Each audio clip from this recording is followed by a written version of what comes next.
Are you still directing the fire? Next meeting on time. Yes, sir. You're not on time. Well, Jesus was 4 days late, so. What? Jesus was 4 days late to Lazarus. So, I mean, 1 minute. Have you guys ever thought what they thought about when Lazarus died the second time? Like, did they wait outside Do you think the it's for real? tomb or what? Like, do you think it's real this time? And what do you think Lazarus thought when he had to come back? Think about it. He was in heaven, Eating like, Chick-fil-A, or Chick-fil-A sauce. in his mansion. And then all of a sudden, he's back on Earth. He's like, this is terrible. Oh. These podiums are way too sneaking heavy. Pick this thing up. Did you get a new one? That's stupid. It should not be that heavy. Isn't this stupid? Stupidly light. Ben! Read the bean. Yes, sir. If anyone opens a book, Caitlin,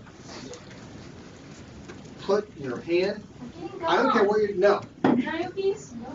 You find. Do you have the answers right now on the gum? No. I don't believe It's you. unwrapped. Green. The, going over what the words mean.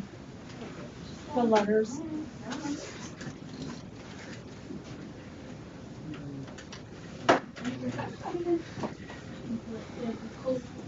No.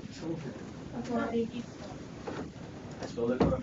It does. I was from school. Biblical. Bill is on. Biblical. Or is that not? Half. majority. All about one. Biblical. No, technically you just can't because I used to hear it for me. Biblical. 3 years. Alright, so you got biblical authority. Dum. Noah. Yes. Yes. A. A. For awesome.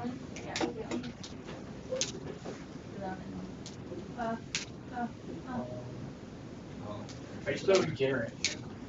That's wrong. She said. Sorry. Are you kidding me? This is Stinky. Are you still regenerate, guys? Guess you can't take notes today. Say it again. RBG. Jen. G. We're supposed to be Period. taking notes. That looks And like it is that. real. Right, you What? wouldn't know What? what that. All red. Already. All red. Already regenerate. Oh, membership. Back up. Don't you know all of them? Wait, are there two pieces? That works. I'll sure put an eye in there. Way to represent the homeschool community. Yeah. Represent it well. Seriously though. Do you not know I'm still regenerate? Nope, I don't. Oh. I before E is going on. I put the I before E, and then he was like, oh. And then I got marker on my hand. Somebody called me. Okay. Dude, that's the part. Dude.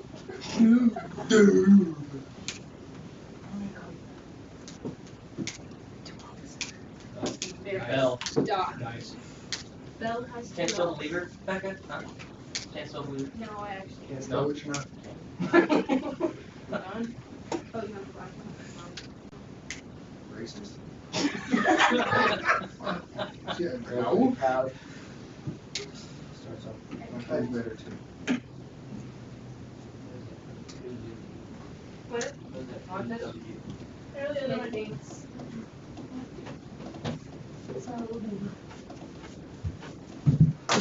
You never let me do it. I wonder why.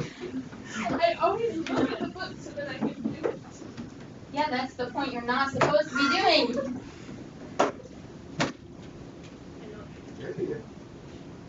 It's no bad. Yeah. People with their nice handwriting. It's offensive.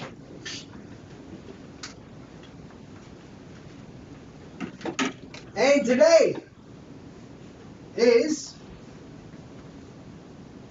separation of Favorite one.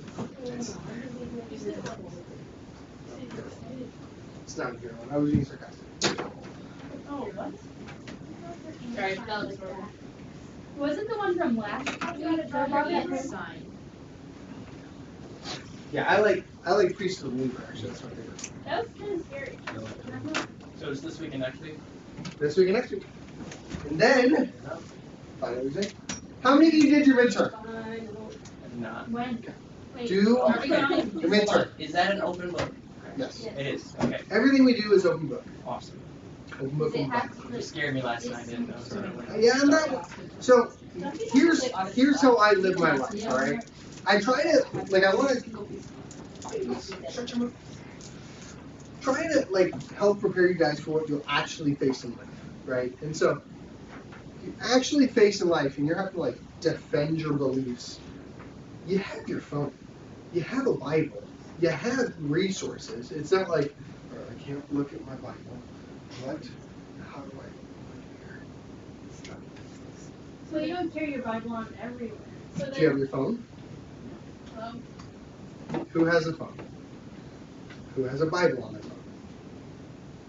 Carry your weird Bible that I on. keep it everywhere. Yeah, if anyone didn't raise their hand right there, come, right? So She doesn't have can it. I use my phone? Because I said. Yeah, I have it. I know it. Sorry, I'm sorry. Alright, and then the last one is 2 ordinances. Oh wait, that sounds Baptist. Love it. And then appendix A and B. And then the verses. Alright, grab your books. What page is it? Look how cool I am. I'm going to use the iPad today. That's so cool. Generally speaking, that means I'm going to go really fast. Nerd. Do my best not to do it. I'll try to go as slow as I possibly can. Alright, so question. Let's follow up on some things. How are we on TFM Sunday? Did you hear it? Preteens. We're working on the songs. We're getting there. I think No, we're everyone's not. quit. Songs up. Did I do some plural? We're working on the 3 songs we're going to do. So, okay. The single, individual song. So, Jada, how's song leading going? Have you and Becca looked at it yet? No, not yet. But Okay. I was working on it yesterday with Maria, so Okay, how'd that go? good. Good. How's the sermon going? Good. How's the yearbook coming? Good. I just need to get some photos for the next practical skills. Should be all good. You don't have any photos? So, practical skills. I Are you taking it? apologize. There was obviously some huge miscommunication between me and the person doing it. So, the practical skills for sure will still be at least that one day. I'm guessing they're going to ask for another. I don't know. On June 11th. June. That's the Sunday. Wait, what happened? No, it's not. I'm looking at my phone. TFM Sunday is June 12th. So That's a Monday. Saturday, what? Oh, yeah. You're arguing with facts. I know what miscommunication. You said Your facts don't care about your feelings, okay? Okay, fair enough. So June 10th. Oh, hey, so my parents should be out of time and I anyways, I might be babysitting. Bring them. Just leave them in the car. We'll crack with this. I feel like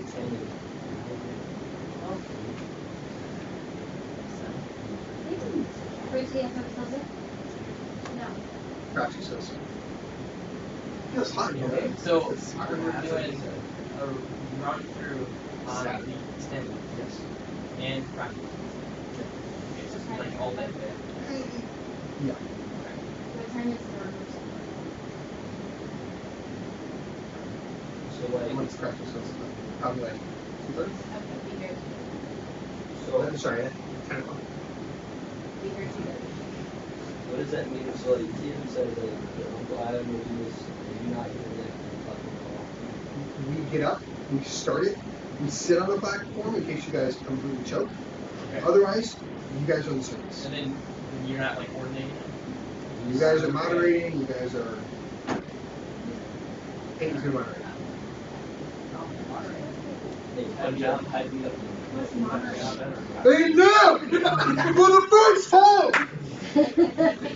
You won the Heisman in '95. He was born in it. No. Go for it. Hey, Phil. Turn your Bibles to Genesis, chapter number 10. Look, thought I'd put it in It's called biblical studies. Thought I'd put it in the car. What's there? I have one. It's biblical study. It's It's biblical studies. Yeah, apparently it's called Baptist. So. Biblical studies. I go to Let's pray. No, Ask God for his help. What? there's a back of it. This is NIV. NIV. It's like a punishment to use a hardcover. It really is. It is. Like, doesn't it make you feel like you're less saved now? Yeah. I have a hardcover Bible. Are you not saved? I'm very safe. Wow. I'm not saved. I'm very I'm very saved. saved. Yeah. Over saved. Look how good I am. Okay, we need Jesus' help. You almost had them. That's the closest I've ever come to actually getting a cup. Why would you give them back? Oh. Good sailing there. Look it. Oh. Noah, Yes, sir. you pray for the class, please. Sir. Heavenly Father, thank you for this day. Thank you for Brother Stephen, ready to teach us, Lord. I pray that we just understand what he's saying and take him home with us. I pray that we have a good service tonight. In Jesus' name, amen. Good. All right, so what I'm going to do first, I want to start with what the separation of church and state is not. Okay? Because a lot of times when you hear the phrase the separation of church and state, you get a bad taste in your mouth. Right? Wait, what? What it is not having morals in government. Okay? That's not wrong to have good morals in governmental figures. Okay? It is not having laws in place that have morality. Okay? That's not what we're talking about when we say separation of church and state. When we say separation of church and state, what it is preventing the church from running the state and preventing the state from running the church. Okay? And we'll talk about that in depth. That's a whole concept. So, throughout the history of religion, there's been an ongoing struggle between absolute truth and free will. Huge struggle since the beginning. So Nimrod, that's where you read really about like the first government of a structure, a city. Look at Genesis chapter number 10, verse number 8. Says, and Cush begat Nimrod. He began to be a mighty one in the earth. He was a mighty hunter before the Lord. Wherefore it is said, even as Nimrod the mighty hunter before the Lord. And the beginning of his kingdom was Babel and Erech. And okay, we know Babel, right? So that's a beginning of his kingdom. There are a lot of people that talk about whether he built the Tower of Babel or not, and that's fine. Argue about that. But the fact is, when you have a kingdom, you have a king. You have some kind of governmental structure. Someone that says, I'm in charge, you do what I say. All right?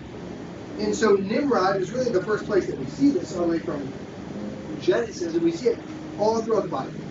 Since history, there's been some form of governmental structure, some form of hierarchy of you do what this person says, and they do what this person says, and they do what this person says. You can take that all the way back to the Garden of Eden. There was a theocracy, right? Where they just followed God. We'll look at all the different theocracies, monarchies, and ocracies, all the different ocracies we'll look at.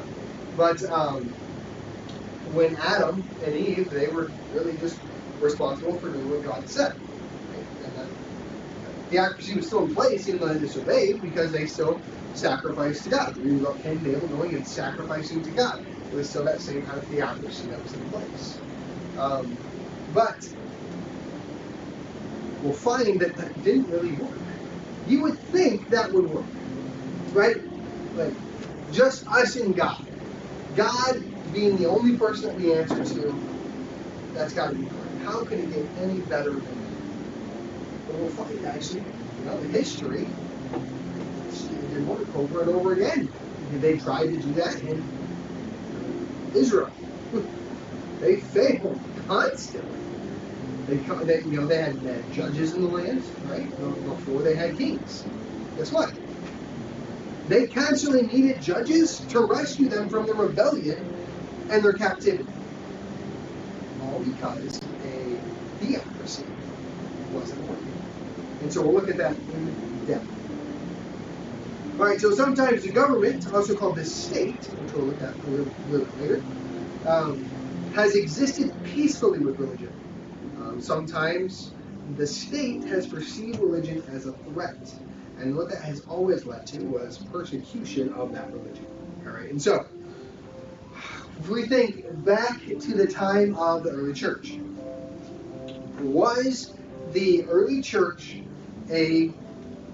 perceived as a threat to Rome? They talk about a kingdom coming, right? What did we see as a result of that early church? Persecution. Constant persecution. Because the state and the church were not separated. So state or government and church. You dad stop showing. That's where all right, so state and church. We had the church and the early church, and we had Rome. Well, guess what? Rome persecuted the church because they thought it was a threat.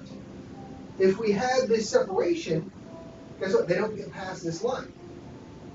Right? Well, so the logical question, why so the church from the state from the church, we get that. Let's separate that.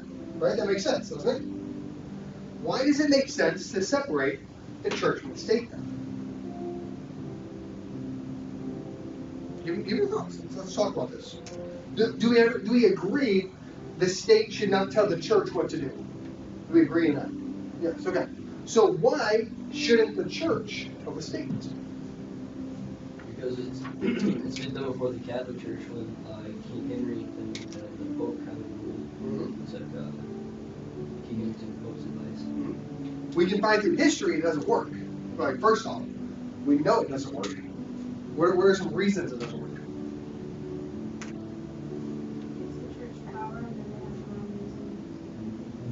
Spot on, because she took this class before. It gives the church power, and really, the church can become the state. Well, so think about this. We're like, okay, well, the church has power. What's wrong with that?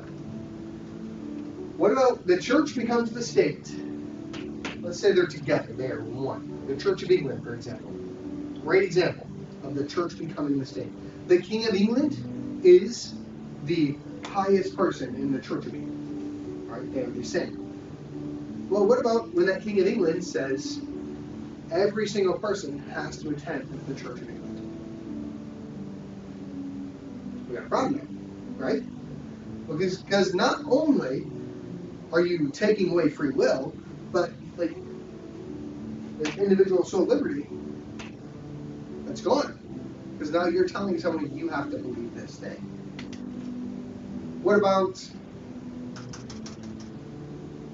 Yeah, let's do this. It's a good one to think about. When it comes to separating church and state. Laws that we would say, yes, this is correct and they should be in place. And laws that say, well, I guess we need to keep the church and state separate. So, abortion. When we say, the church can influence the state with their morals, right? And that's fine. But the church cannot control the state. It cannot say, this is what you have to do. But abortion. Let's say we want to end abortion, and we have the freedom to protest, we have the freedom to, pass, to have legislation signed, we have all of this. And through legal means, the church ends up influencing the state to ban all abortion. Is that good? That's great, right? Because is abortion against the Bible? Absolutely. It's going to matter for everyone. Right? So it comes into really kind of like a hard to determine area when you say, all right, so what about there are places in the country where let's back up. Many years ago, let's go back to the 50s, 40s. Businesses were closed on Sundays, right? That was common practice. Businesses were closed on Sundays. Do you think businesses should be closed on Sundays? I see some yeses, I see some no's. I see some I have no ideas. Well, if you believe that, do you live by that belief? Did you get gas today? Do you go out to eat on Sundays? Do you stop at the grocery store on the way home to pick something up? Do you go to Big B to get coffee? One day you might. These are hard things, right? Because we have, in the Bible, does it say that you're not allowed to do anything on Sunday? We talk about the Lord's Day, we learn all that. We understand the Lord's Day needs to be respected by believers. But unbelievers, we're not under the law, right? If we were under the law, then sure, that should be a law, but we're not anymore. And so we have this really fine line, if you will, of separation of church and state. Now, how much can the church influence the state without crossing the individual soul liberty line? Because we do not want to end up with, so Constantine, for example, he's in your book, I believe, somewhere he's in it. And we'll look at it here in a second. But Constantine, he made the law that you had to be a Christian. He had this vision before he went into battle, and he saw a cross in the clouds. And they won, and so Constantine took that as we need to make sure we back the religion of the cross. And at first it was just that. It was the church had preferential treatment from the state. Great. Yeah. Freedom to have any religion they wanted. It was this great time that they could worship God how they wanted. Well, guess what? Then the state said, you know what? I want every single person to become a Christian. If you're not a Christian, you have to pay extra tax. This was a real thing. What does that end up with in the church? Unsaved people. Because guess what? They don't want to pay extra tax. So now you have this huge church with lost people. The church and the state is very important that they stay separate. The state ought not influence the church on what we can preach and teach. That's not a thing, right? We're not going to follow that. If they say you can't preach or teach this, we're still going to, as long as it's in the Bible. But the church can't, force or overimpose our morals on the state, because then you end up with things that don't function. All right, so let's look at biblical examples, so you're not just taking my word for it. So, let's look at definitions first, then turn to Appendix A.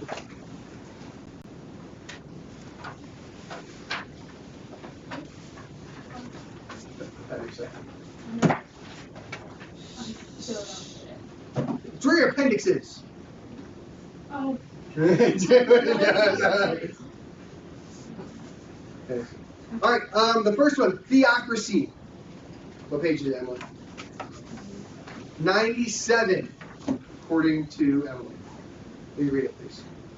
Loud enough that we can hear it. Government of a state Say good job. by the immediate direction of God, or the state thus governed. Of this species, the Israelites furnished an Illustrious. example. Theocracy lasted until the same time. Time up. Words are hard. Theocracy. So theocracy is just that. Theo meaning God, ocracy meaning government. God government is really what that phrasing is dealing with and referring to. So God is in charge. God is kind of a bad illustration, but God is the state. He is the government over the church. Okay, it's really bad an example. But that's a theocracy, all right? Now let's look on monarchy. Also page 97. Okay,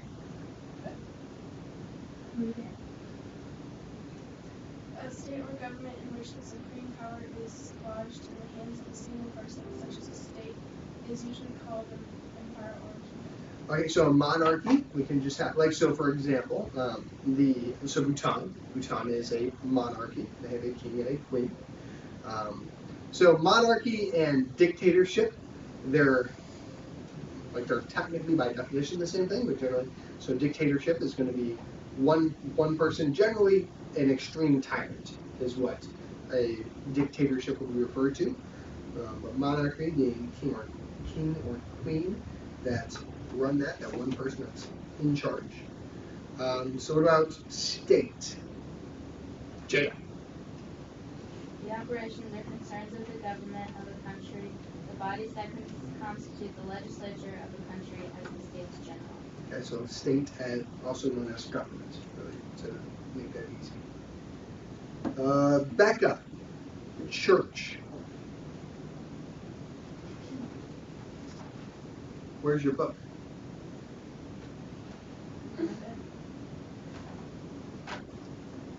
What word about that? Church. The collective body of Christians or of those who profess to believe in Christ and acknowledge Him to be the Savior and Maker. Right, so the church as a whole. We were saying that the church and state, we will be referring to the church, not necessarily just the local church. It does apply, but. Kate, religion. Any system of faith. And then Shandy, autonomous. Independent and government having the right of self-government. So autonomous is another type of government where you make your own decisions. Okay, you are autonomous, you don't need anyone else. So for example, back in the days of the judges, every man did what? That which was right in his own eyes. So that's an example of autonomous government. I'm doing what I think is right. How did that work out? No. So we have three parts to this lesson. We have the biblical and historical examples of unified church and state, biblical examples of separated church and state, and then the biblical foundation for New Testament church separation of church and state. That's internal. So, number one, the biblical and historical examples of unified church. And we talked about some of these already. We'll skip forward. Look at it, yeah.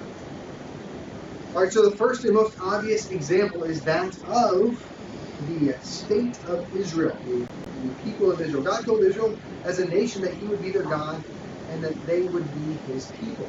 And that was the instruction that God gave to Abraham, to Isaac, to Jacob. That was the instruction that was passed down. And so the Israelites were God's chosen people. God said, I'm going to be in charge of you guys. They said, sounds good. Well, yes, then. If we look here in Exodus 6:7, some examples here of God making the statement, I will take you to me for a people, and I will be to you a God, and ye shall know that I am the Lord your God, which bringeth you out from under the burdens of the Egyptians. So after they escaped that Egyptian slavery or bondage, in Exodus 10. And then Leviticus says, and I will walk among you, and will be your God, and ye shall be my people. Now this is to the Israelites. So often, it kills me when people take verses out of context and they use them as, for us today. Right? So in Leviticus 26:12, I've heard a pastor preach, God walking. And he was talking about how God walking among us, and they take the context from this verse. Can you find that principle throughout the Bible that God is with you? And again, I never leave you for forsaken you, believers to understand these things. But the fact is, this verse is not talking to us. This was specifically talking to the Israelites in reference to the fact that He was their government. He was the head honcho. He was in charge of the Israelites. He was the top hierarchy. Another example of a unified church and state. So this one we talked about, right? So we won't go over it again. But that Christianity and the Roman Empire. So that's that example of Constantine. It says that people refused. They were given limited citizenship.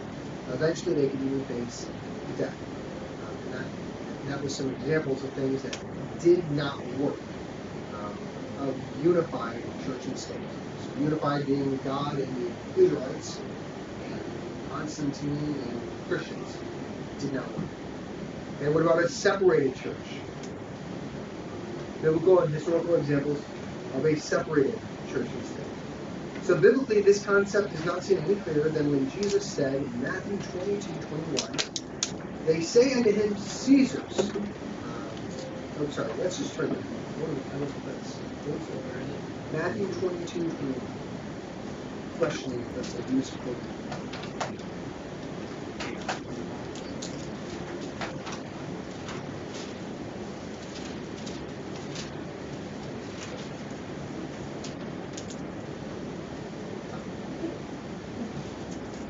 This gives us back to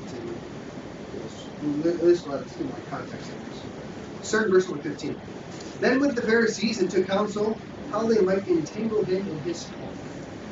And they sent out unto him their disciples and Herodians, saying, Master, we know that thou art true and teachest the way of God in truth.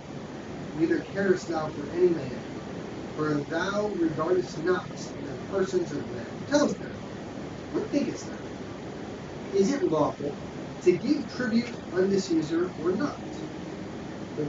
But Jesus perceived their wickedness and said, Why tempt me, ye hypocrites?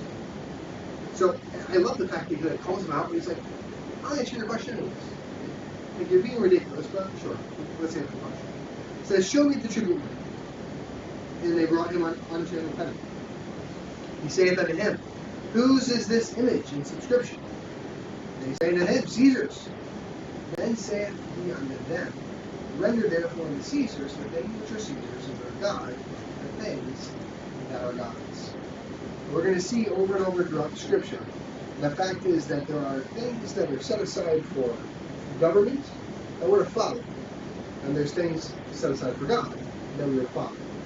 Right? And whenever the two mix, obviously, we always follow God. Right? The problem is, we're Americans and we live with all this freedom for so long that we don't understand restricted governments. Right? And so, if a government were to come out and say, we're amending the Constitution, we're doing it legally, and we are banning all firearms. Well, guess what? Does the Bible say I am to make sure that I always have my AR-15 in my gun safe, as well as all of my firearms to kill my animals and protect my family? It says yes.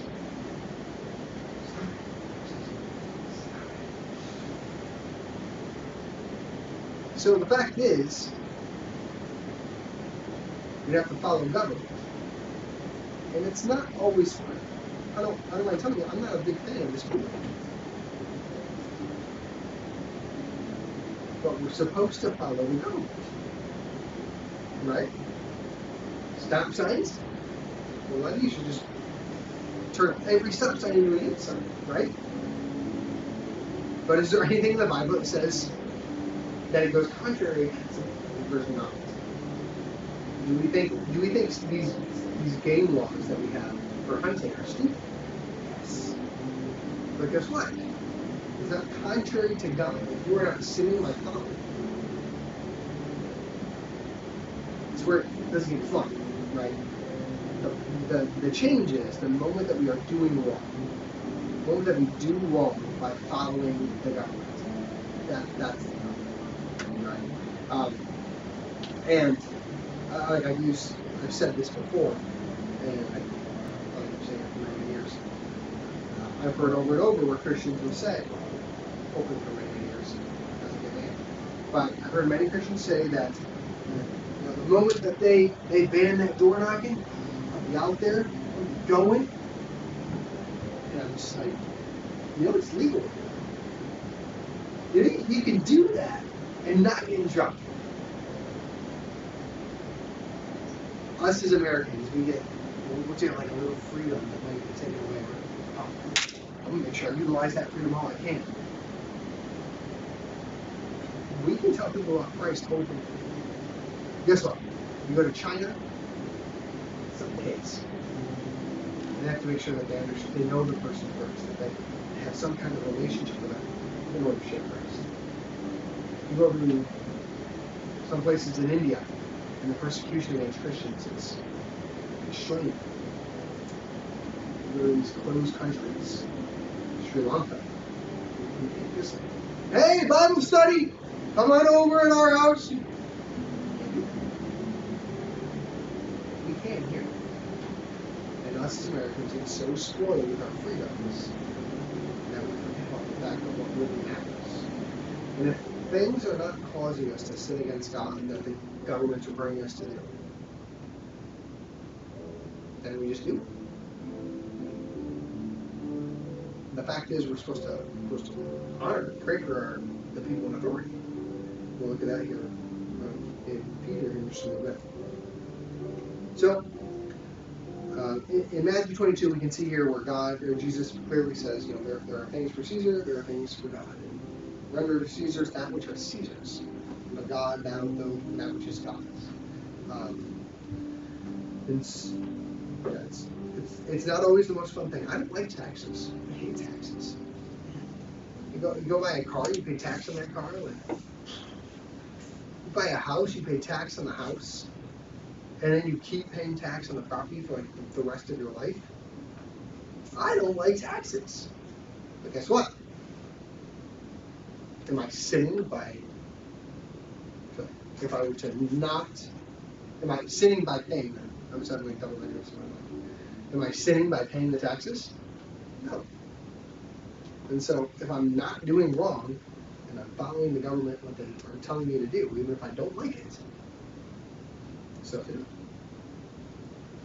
So is the demand for a separated church and state that led to the settling of America by Europeans, right? So we went back to that Church of England example. That was a big push from the Puritans and all that to come settle America, because they wanted to get away from the state ruling the church. And that wasn't a good function, and so that was a whole reason, a huge reason that America was even settled to begin with. One really cool thing about American history and seeing what I would think is a good mixture of state and church. Separated enough that one's not ruling over another, but the morals from the church still at least influencing the state. The First Amendment, right? So, First Amendment says, Congress shall make no law respecting an establishment of religion, or prohibiting the free exercise thereof, or abridging the freedom of speech, or of the press, or the rights of the people peaceably to assemble, and to petition the government for a duress of grievance. That First Amendment is largely there today because of actual Baptist preachers of the day. The guy's name was, Roger Williams was one of the first people. He was the first Baptist pastor. Okay, Roger Williams. When he settled in America, he settled in the Massachusetts Bay Colony, and then ended up having the colony of Rhode Island. He established that whole colony, but he was a Baptist pastor. He today is a big reason that we have the First Amendment, because he was very conscious to make sure that it was added in there. Because the fact that originally, when they went through the Constitution, there was no bearing for religious freedom, which seems crazy, because that's what they were leaving England to escape. Obviously, taxation, right? But religious freedom was a huge reason they came to America to begin with, and they left it out. And the Baptists of the day said, hold on. So, shouldn't we put this in there?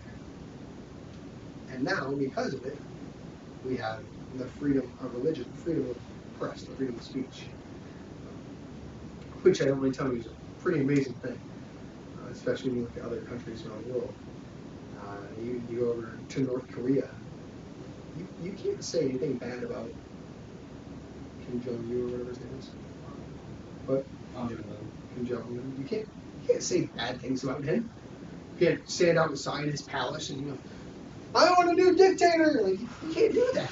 Like, I mean, here we can go do that. We go to the White House and say, President Biden, I want somebody else, and we can hold up a sign.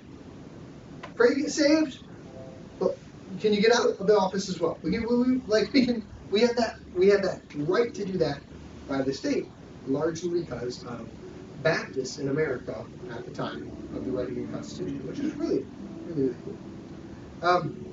Let's go ahead and take a break. My throat's killing me. Let me get some water. And we'll come back in 5-7 minutes. Grab a Snickers bar. We'll come back.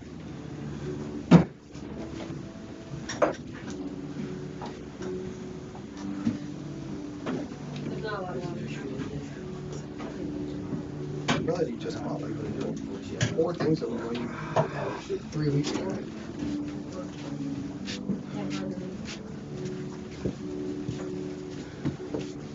What kind of hardcover do you have? Okay, well that's like a rare hardcover. Yeah, it's one of those. Get like one of the Bibles. Because I literally. Probably so you would feel less safe. Let me read the verse.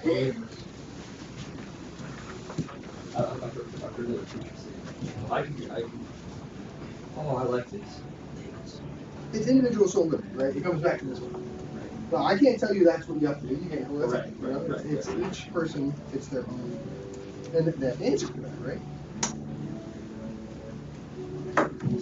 Mark 16:15. I know it's not right to kill innocent like that ain't The right. child like turns into cancer. Or what if it's cancer? Yeah. Oh, it's not? Wow, I was just wondering because like I heard of that. Find the verse. Let me know. I'll read the context of it. I'll tell you what I think. But no, so from my understanding right now, shows me differently in the Bible. Yeah, but if the government was said, kind of got into created about it. Not at all Dr. Pepper, It though. wasn't they were overthrowing. Yeah, I've never had a movie. Legal way. And Do it. Not bad though. I would be happy about it. Yeah, I don't know where I stand on it, so I was wondering that. I know the rock. Buy more. I know the rock from Good job. Yeah, you got a job now. I was just questioning. I know you're not. And then there's I don't watch that. Yeah, people have income tax. I like- You get a new job? That's the individual soul. I really don't. Yeah. Get it. Right here. You get a new job? I was wondering. But I will, I applied for a new job. But I'm still gonna And it changes a lot with your family too. Yeah. It really does, because it's like, am I willing to endanger my family's life Yeah. to kill my guns? Maybe we don't have to have that problem. Right. I hope we don't. That was one of those things that kind of blew up in the chat we were in.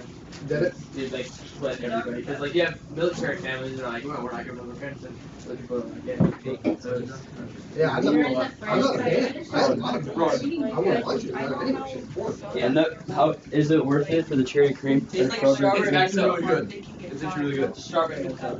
And can. Strawberry. Kitchen. There's one more left. Ben's going. Run, go, Now, run. assuming you're not gonna be, Yeah. he's already opened it and drinking from It's already gone for now. Your life is in danger too. Morning. Afternoon. it. How you? Oh, you didn't get it, Dr. Pepper. Well, Connor and I were Oh. okay. Connor and I were younger. I'm good. And we heard that John Cuddy banned some music when we were younger. And we're like, all right, we're gonna build a secret Cuddy like inside our closet on the floor there. Because it's carpet. The fact Like, that And we actually cut the You carpet. get the last one. And You we can were find like, it. Mom and Dad would kill us. Never mind. like, You got it. I don't know how they would ever be able to. They can't Hey, remove you you. win.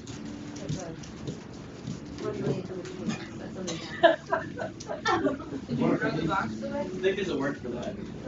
Hands is what I call it. And I don't like cookies. That's cold. Oh. Did you not find it then? okay. Probably for sure. You can find the it? day. You can find it? Well, there's like 8 fridges. We in have there, like so. There's 30 fridges. And like 2 freezers. At the funeral home, our refrigeration system is not as big as your fridge here, so there's that. I can put like 4 in there. So there was like Probably a always on the right side. video on Facebook that describes me perfectly. You still have Facebook. Oh, wait, Facebook is still around? It is. Oh. More popular? How was Twitter? well, that maybe That's gonna be a Because- for a while. But continue your old man Facebook. Yeah, so there's a video and like the caption said, "Where's the ketchup?" And it was the guy looking. Oh yeah. Oh yeah. You saw that on Old Man Facebook? No, No, we saw it on MeWe. MeWe. What? It's like old man Facebook, but really private. It's a conservative Facebook. That's MeWe? disgusting. Yes. It's like you don't get censored and you know. Is it the men be like me? What? Yeah, the men be like, where's the ketchup? Yeah. They And also. then the wife reaches in, like disappears all the time when I can't find something. She'll walk up. She's like, Oh, "Where's the ketchup?" that's I'm Oh. like, Yeah. Exactly. Have you seen the one where like, where's the ketchup? And the fridge just ketchup. And it says men also be like when they're in like these woods and there's nothing. You see that deer across the canyon? Yeah. Yeah. It doesn't make any sense. It's so accurate though. No, I'm like, listen, when we're hunting with our dad, it's me and Brady. We're like, can't you see? It's literally right there. He's like, what are you talking about? I can't see it. We're like, there's like 3 of them. They're right there. just shoot it. I know. Or just shoot and hope you make it. Okay. Next time, don't tell them there's a deer there. Just grab the rifle and shoot. Last time I was about to shoot it, and he was like, wait, I want to see him in front of him. Ah! Me and Brady were just that. She said that. Was it a buck? Yes. Oh, you have a right. how can you tell who's a buck? Oh, horns. Antlers. Wait, you said horns? How sweet did it go there? Oh, It was like 5 years ago. Hey, can we take a moment at TFM Sunday? Can we just read these quotes? Be like, Somebody write this down. Priesthood people? I need a Shanoition. Yes. Yeah, the Can you tell it was a buck? It's okay, Shannon.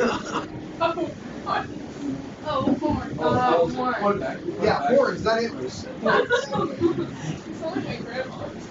What's the difference between horns and antlers anyway? Horns, there's only like Horns one are horn, like there's a horn, like a cow What's the has difference? horns. They're hollow. Horns are hollow. And then antlers are like an attached, So- they're just like a wrap. I thought antlers grown me on Horns never shed. Yeah. Antlers shed. yeah, aren't That's horns easy. hollow too? Yes. Yes, they are. The horns part is funnier than the statement. Oh, I don't think so. Horns. No, it's just a picture of it. I know. Now, do demons have Does horns anybody or have all the antlers? books? What was the one from last week? We should start. Back, bro. What was the one from last week? Hey, you know what? That makes sense because instead of a blowhorn, it's actually a blow antler. I can sign it. Can I sign it? Can I sign it? That's it. alright. Get Bibles. Romans 13.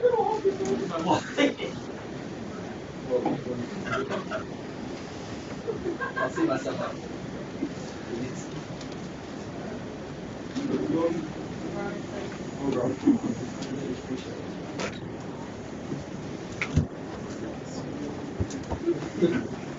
Romans 13, verse numbers 1 through 5. Help reading.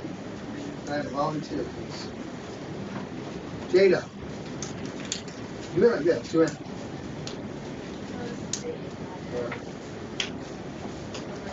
1 through 5.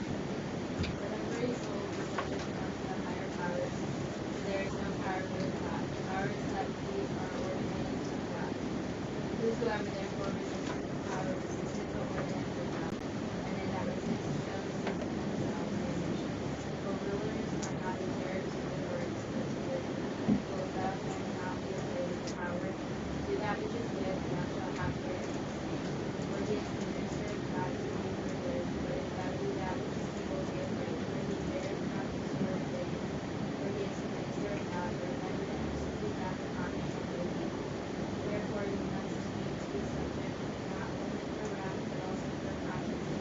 Alright, so nobody likes to read this passage, for obvious reasons. We don't like to be told that we're subject unto powers, higher powers. That verse number 1 says, "Let every soul be subject unto the higher powers, for there is no power but God, the powers that we are ordained of God." So, obviously, it's a very interesting verse, interesting thoughts. I've heard it preached and taught many, many different ways. I think generally speaking, when it's taught and you go like that, like one of those, like seems like they're stretching, it's because they don't want to do what they're told. I think that's certainly what it comes down to. But when you read it, it seems pretty obvious, right? The Bible makes it very clear that government was created by God. And I want you to understand context in the day, too. Like, this was the book of Romans. Like, it was not written in a time where Christians were being treated well. Right? It was not the case at all. And yet Paul's saying, hey, let's make sure that we're subject to those higher powers. God's the one that has them there for a reason. And the fact is, we can see God all throughout the Old Testament using evil kings to do His will. Can we not? Over and over again. And so, just because someone's in charge, that we go, there's no way that God's going to do something with this person. You've got to read the Old Testament, and there's no way you can walk away with that same assumption. The fact is, over and over, God used evil kings to correct Israel. Right? And so, we understand that God created government. Now, government leaders are supposed to act on the behalf of people. That is the intent of them. We see that there on verse number 3, right? It says that for rulers are not a terror to good works, but to evil. But thou then be afraid of the power. Do that which is good, and thou shalt have praise the same. Turn over to 1 Peter 2. 1 Peter chapter number 2.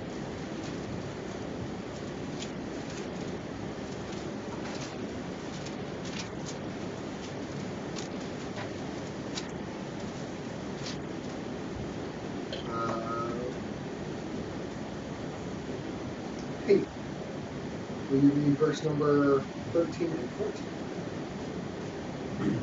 Verse 14. Submit yourselves to every ordinance of man for the Lord's sake, whether it be to the king or unto governors as unto them that are sent by him for the punishment of evildoers and for the praise of Right? And so if you keep reading, it tells you the context of it, the purpose of doing right. For so is the will of God, that with well-doing you may put to silence the ignorance of foolish men. The reason to do right when it comes to these ordinances. Now, we talk about ordinances and we think of, what is that? I was going to say COVID-19. You know, those, emergency, executive ordinances, right? Executive ordinances. And they had all these different ordinances that were in place. You remember the church in California? They went through a lot. They had the governor of California, or who it was at the time, said, you are not allowed to meet in this building. And they met in the building. And the guy said, no, absolutely not. We're going to start fining you every single day. And you meet. Continue to meet. They didn't change anything. Because you know what's happening? The state was crossing its line and going on to the church. The church was going back. The church said, no, we're doing what this is what we're allowed to do. Is because of the fact the Bible says don't forsake the assembly of yourself together, we're going to keep doing right. We're going to keep meeting, we're going to keep doing what we're doing.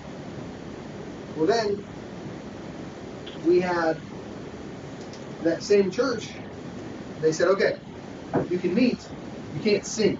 Guess what? Run services like normal. That's what we have in services. Singing. And they just kept doing what they knew was right, because make a joyful noise in the Lord. Hey, we're not saying we're going to do wrong. We can't be together. You're doing wrong. You're state, you're going too far. You're crossing your limits of what you should be allowed to do. And so, government leaders are supposed to act on behalf of the people. They're supposed to do good things, but when they cross that line of making us do things that are wrong against God, that's where we have to step up. I don't remember. I think they had a ton of people donating money for the funds from like all over the country, all the states and stuff that were donating money to the church. I don't think that anyone went to jail in that church. I can't remember the name of the church. It was quite a story. All right, you're in 1 Peter 2 already. So, verse 17.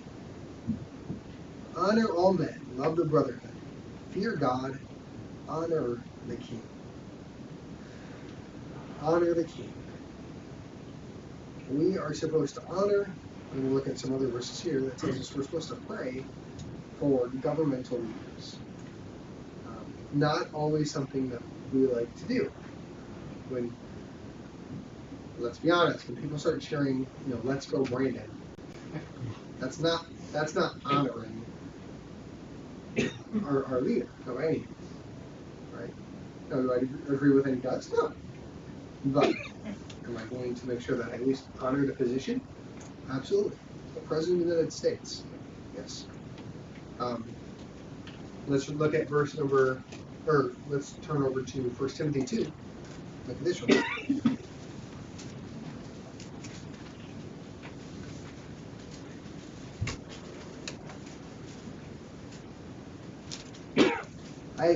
Verse number 1, I exhort, therefore, that first of all, supplications, prayers, intentions, and giving of thanks be made for all men, for kings, and for all that are in authority, that we may lead a quiet and peaceful life in all godliness and honesty. For this is good and acceptable in the sight of our Savior. That's not exactly what we always want to hear. But the Bible says we want to live peaceably, we want to live quietly. Pray for those in authority. Pray for the king. Pray for those that are in governmental powers over you. You're not going to be praying that Joe Biden gets saved. And how cool would it be if a president of the United States got saved publicly, proclaimed Christ, and went on TV and said, okay, I just want to let you know what the change happened in my life. And he goes and he gives the gospel to the entire nation. God could do great things with that. But if we have these blinders on, and we say, well, we're conservative Baptists, and we're never going to, we're never going to agree with anything Joe Biden does because he's Joe Biden. Then the fact is, how likely are we to pray for that person? Very big stuff. We ought to pray that Joe Biden is publicly saved, and that for glory and honor to God, and that he changes because of it. And the influence that could have on our country would be huge. Right? The same thing when Obama was in office, and Trump. I don't know his salvations about by any means, but I know his mouth. I know some of his lifestyle. How great would it be for someone that was in leadership to say, this is what happened in my life. This is how Christ changed my entire life, all because I believed and trusted in His Son and alone for salvation. I'm a completely new person, a completely new creature. It'd be awesome. So we ought to pray for those in authority. Christians should pay their taxes. Let's move on. Christians should obey the government and laws except when the government or laws contradict the Word of God. We're going to talk about that. At the end of the day, the church is autonomous. What that means is the church is self-governing, right? So yes, we have things that we do have to follow from the state. For example, if the state said, no, you're not allowed to build this Great Lakes Sea Lion building that we're trying to build. They said, no, you can't do it. Guess what? We wouldn't do it. we figure something else out. We buy more property. We do something like that. Because there's other avenues that we can still do what we want to do without completely just defying the government itself. That church in California, they had no other option. They said, no, we're still meeting. We're still singing. We're not going to learn sign language to, make a joyful noise. I'd be like, let them come. And so the church is autonomous. They're self-governing. They get to decide, this is what we're going to do. This is how we're going to meet. This is things that we're going to, to discuss. This is what we're going to preach and teach. State, you can't do anything about that. All right? And so that separation between church and state is very important when it comes especially to the church being an autonomous faith. There's several verses in there that talk about the church being autonomous. Talks about Christ being the head of the church. He's the one that really guides and directs through his word. Many people find it difficult to separate their duty to obey the Lord from their obligation to obey the laws and government of the country. As an Americans, we are not under a monarchy, king, we're not under a dictatorship, we don't have some tyrant ruling over us. To the contrary, in this country, we have the right to vote our leaders in and out of office. America is supposed to be governed by the people, and for the people, right? So the problem arises when a law is passed or a leader is elected that we do not agree with. Thankfully, in this country, we have the right to peacefully protest and mobilize an effort to bring about change. We have those rights. We cannot go beyond those rights. What happens when we are the minority, which, day and age, we're the minority. As sad as that is to say, and sad as that is to accept, look at the fact that, Proposal 2 in Michigan. We're the minority. Proposal 2 was the abortion proposal, which was a whole lot more than abortion, we all know that. And we had signs everywhere that said, say no to Proposal 2. But guess what? They said yes. By a lot. It wasn't like it was 49, 51%. It was, what did it win about, 7 points or something? I mean, it was a lot. We are no longer the majority when it comes to wanting good morals in our country. And so that's where it can get hard. Because we want to do everything that we can to make sure our country is preserved morally. But we cannot superimpose everything that we want onto the state. Because then the church ends up becoming the state. We go back to a Constantine, a Church of England. That doesn't work. So we have to have those separated. The Bible teaches that we should obey laws and ordinances of men to the best of our ability. But ultimately, when it comes down to it, turn over to Acts 5. This will end a few minutes early today.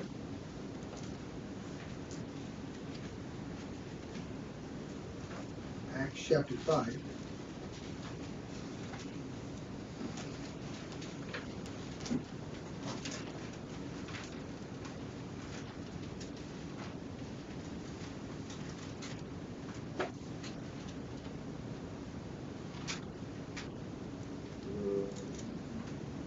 Let's start in verse number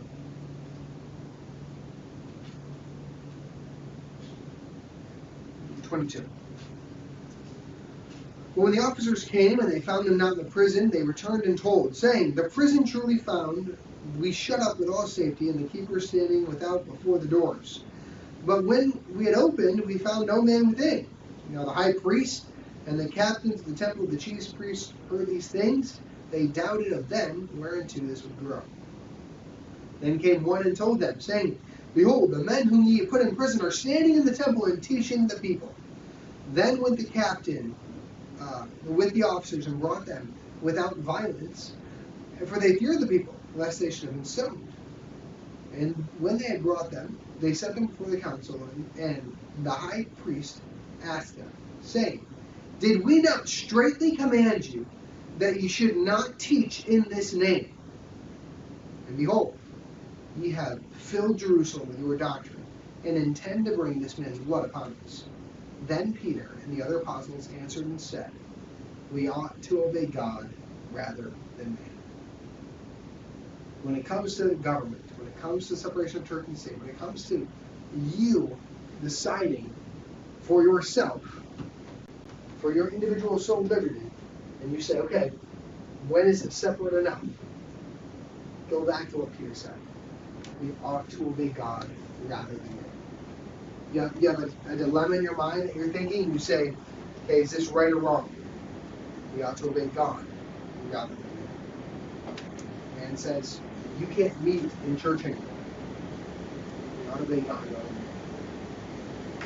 Man says that you're not allowed to sing in the choir because you're spreading a virus. We ought to obey God rather than man. You're not allowed to go knock on a door and tell somebody about Christ. Sorry, we ought to obey God rather than man. And constantly keep that thought in your mind, because that's what Peter did. It says that they were excited that they were worthy to be counted for the cause of persecution for Christ. They were counted worthy of that cause. They were excited. Today, we're being persecuted. I never believe what this guy did. He's so fierce. This guy, they were like, man, I can't believe that the Lord thinks I'm important enough to be able to suffer for His name's sake. The people over in China, the ones that are actually suffering, in America, people suffering, I know what that means.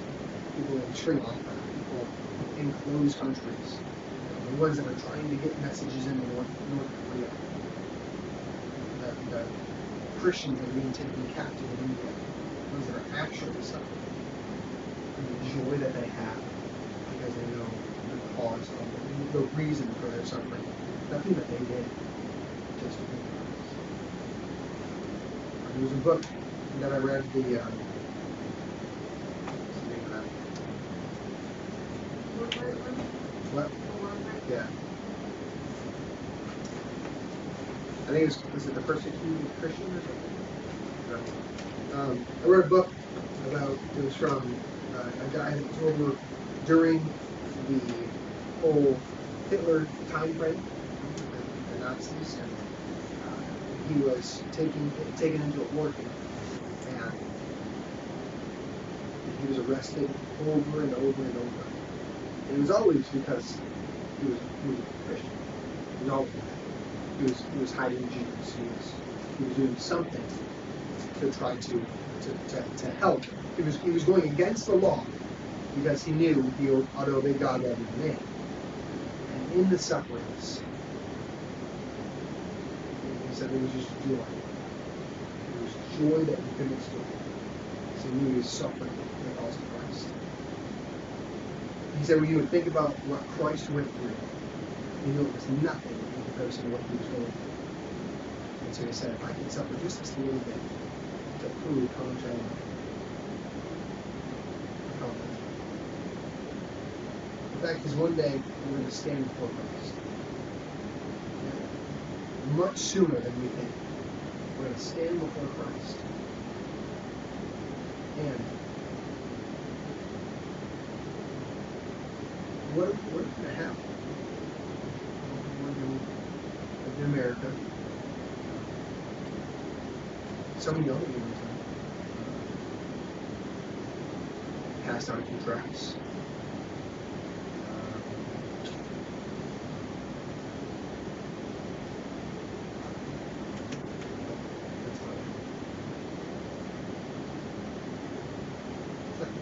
Suffering for the cause of Christ. When it comes to separation of church and state, the fact is, it can lead to persecution. Anytime the church or the state gets too involved with the church, it can lead to persecution. They can see us as a threat to their state. Okay? I'm not saying America is going that way, but in 50 years, 50 years ago, they would have thought we were where we are today. So who knows what's going to happen? Just remember, we ought to obey God.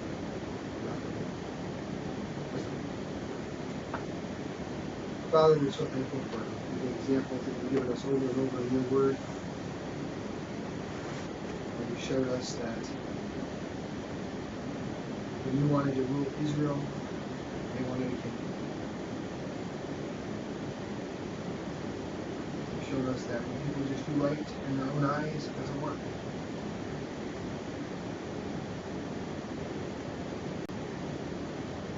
He showed us that there are things set aside for Caesar, and things set aside for God. We get to read about persecution for your name's sake.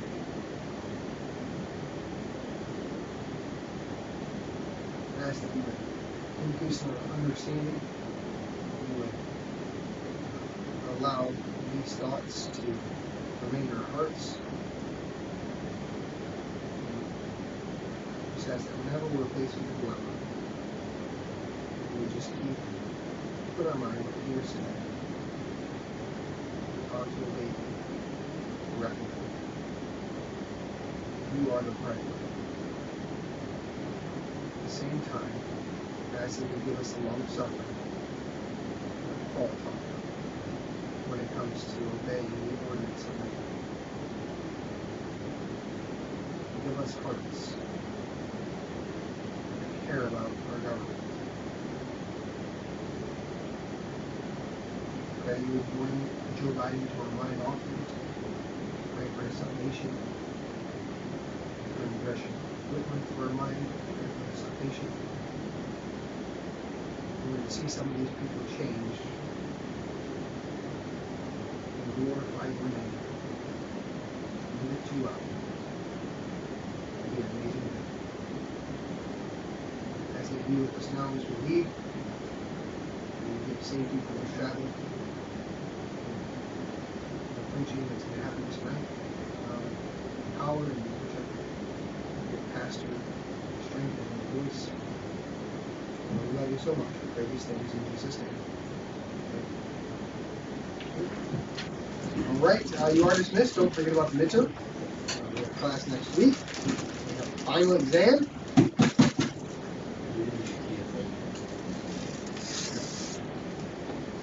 It's after.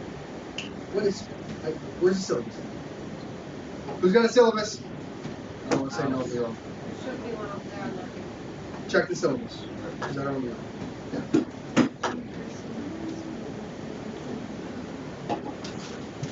Check the syllabus. Go much away. But tonight? I mean, like, maybe I'm like on the back porch. Ooh. But it's just like, it'd be good with like after, oh, this is Bob mine now. You deserve it. He's not fully saved. Yeah, no, I'm not saving up tablet. Appreciate you guys. Thanks for driving out. You gotta load that base up. I don't know if I'm gonna be You know that TFM Sunday night. liquid stuff? My